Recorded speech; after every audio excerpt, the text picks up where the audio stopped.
Bismillah wassalatu wassalamu ala rasulillah wa ala alihi wa sahbihi wa man walah ma ba'd. Ada beberapa waktu yang kita dilarang untuk melaksanakan sholat. Jadi jika kita melaksanakan sholat pada waktu-waktu tersebut, bukan pahala yang didapatkan, tetapi malah mendapatkan dosa. Bagaimana bisa orang sholat bukan mendapatkan pahala tapi malah mendapatkan dosa?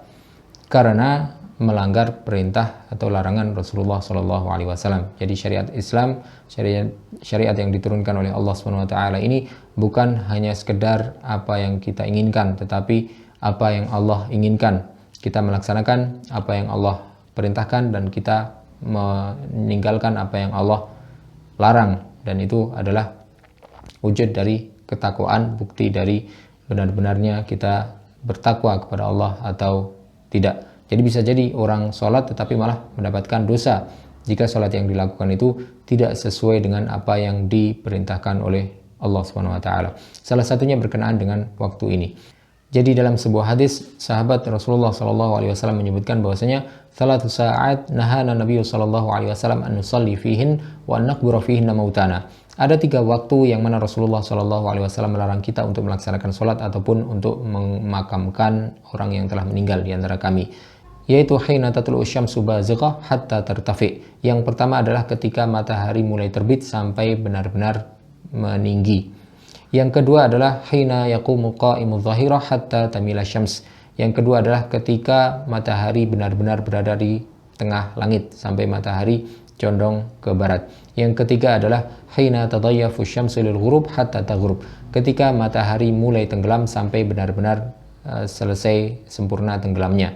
Jadi 3 waktu ini adalah 3 waktu yang dilarang untuk melaksanakan sholat. Orang yang melaksanakan sholat pada waktu-waktu tersebut bukannya mendapatkan pahala tapi justru malah mendapatkan dosa karena melanggar larangan yang telah dilarang oleh Rasulullah SAW. Ada 2 waktu lain yang merupakan waktu tambahan disebutkan dalam hadis yang lain di mana Rasulullah SAW bersabda, la salata ba'da salatil asr hatta taghruba syams.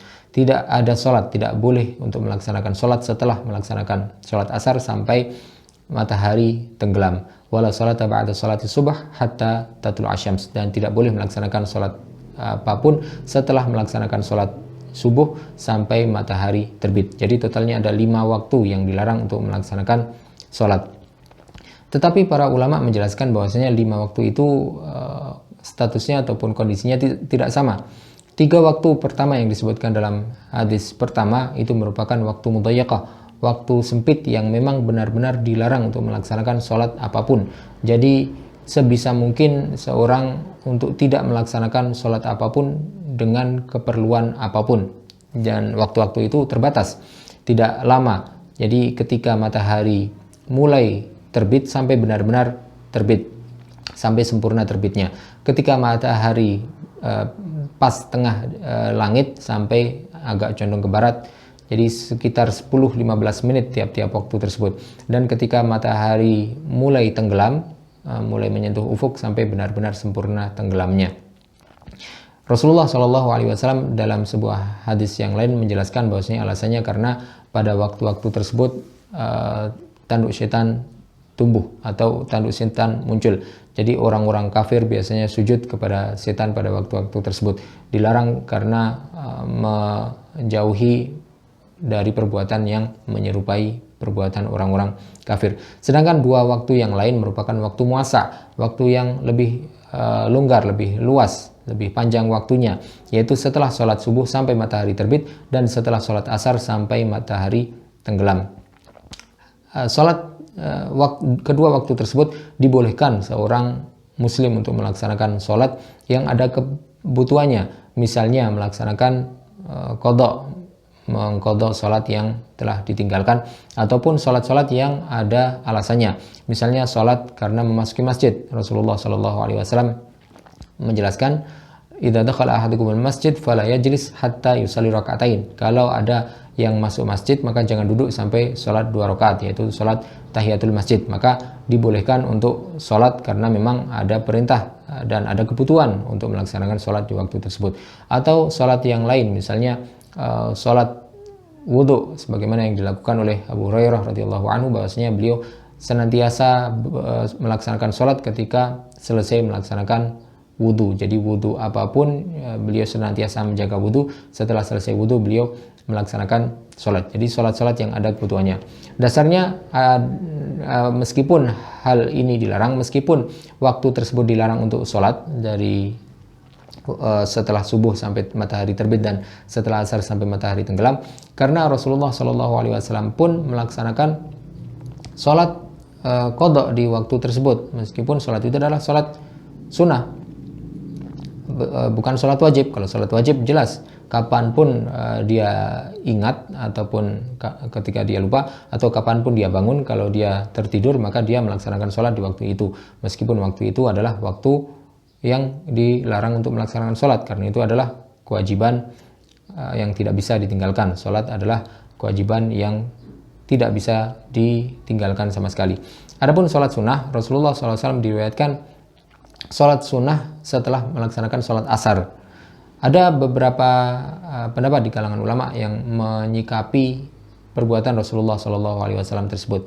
Ada yang menyebutkan bahwasanya dalil ini bertentangan dengan dalil larangan, sehingga yang didahulukan adalah larangan. Jadi ketika ada dalil yang menyebutkan tentang perbuatan dan ada dalil yang menyebutkan larangan, maka yang lebih kuat adalah yang melarang. Yang kedua menyebutkan bahwasanya hal ini merupakan salah satu kekhususan Rasulullah SAW. Jadi beliau boleh melaksanakan sholat itu sementara umatnya tidak boleh melaksanakannya. Sebagaimana Rasulullah SAW menyebutkan dalam sebuah hadis lain bahwasanya beliau melakukan wisol, menyambung puasa dengan puasa yang selanjutnya, tidak berbuka puasa, tetapi beliau melarang umatnya untuk melakukan hal tersebut. Jadi itu merupakan sebuah kekhususan bagi beliau. Pendapat yang ketiga dan yang rajih insyaallah bahwasanya Rasulullah SAW melaksanakan sholat tersebut, sholat sunnah tersebut, karena mengqadha sholat ba'diyah zuhur yang belum sempat beliau lakukan sebelumnya, sebagaimana dijelaskan dalam hadis yang lain. Jadi beliau melaksanakan sholat sunnah yang memang tidak pernah beliau tinggalkan sebelumnya, tetapi karena ada satu keperluan beliau tertinggal untuk melaksanakannya, sehingga beliau melaksanakannya setelah sholat asar, yang menunjukkan bahwasanya jika memang ada keperluan maka sholat sunnah boleh dilaksanakan setelah sholat asar, meskipun pada dasarnya sholat waktu tersebut adalah waktu yang dilarang untuk melaksanakan sholat. Di dalam hadis yang lain Rasulullah SAW juga pernah melihat ada seorang sahabat yang melaksanakan 2 rakaat sunnah setelah selesai melaksanakan sholat subuh. Ketika ditanya, dia menjawab bahwasanya 2 rakaat tersebut adalah 2 rakaat qobliyah yang dia tinggalkan. Jadi karena tidak sempat untuk melaksanakan qobliyah subuh, dia melaksanakannya setelah sholat subuh, dan Rasulullah SAW tidak mengomentari ataupun tidak melarang perbuatan tersebut, yang menunjukkan bahwasanya hal tersebut boleh. Jadi kesimpulannya bahwasanya 2 waktu yang muasa ini, setelah sholat subuh sampai matahari terbit dan setelah sholat asar sampai matahari tenggelam, itu adalah waktu yang dilarang untuk melaksanakan sholat sunnah mutlak, sholat sunnah yang tidak ada alasan khusus ataupun waktu khusus. Sedangkan jika ada keperluan melaksanakan sholat yang ada keperluan khusus ataupun mengqadha sholat yang belum dilaksanakan sebelumnya, sholat sunnah yang memang biasa dilakukan tetapi tertinggal, maka dibolehkan untuk melaksanakan sholat pada waktu-waktu tersebut. Meskipun sebagian ulama menegaskan bahwasanya kalau tertinggal sholat qobliyah subuh, maka lebih baik qadanya setelah masuk waktu duha, yaitu setelah terbitnya matahari, setelah sempurna terbitnya matahari. Sedangkan 3 waktu yang mudayyak, yang sempit, yang memang terbatas waktunya, maka tidak boleh untuk dilaksanakan sholat sama sekali, yaitu ketika matahari mulai terbit, mulai nampak dari ufuk sampai matahari benar-benar terbit, sempurna terbitnya. Kemudian yang kedua, ketika matahari berada di tengah langit sampai matahari agak condong sedikit ke barat. Dan yang ketiga, ketika matahari mulai tenggelam sampai matahari benar-benar tenggelam. Wallahu ta'ala alam, wa sallallahu wasallam wa baraka ala sayyidina Muhammadin wa ala alihi wa sahbihi ajma'in.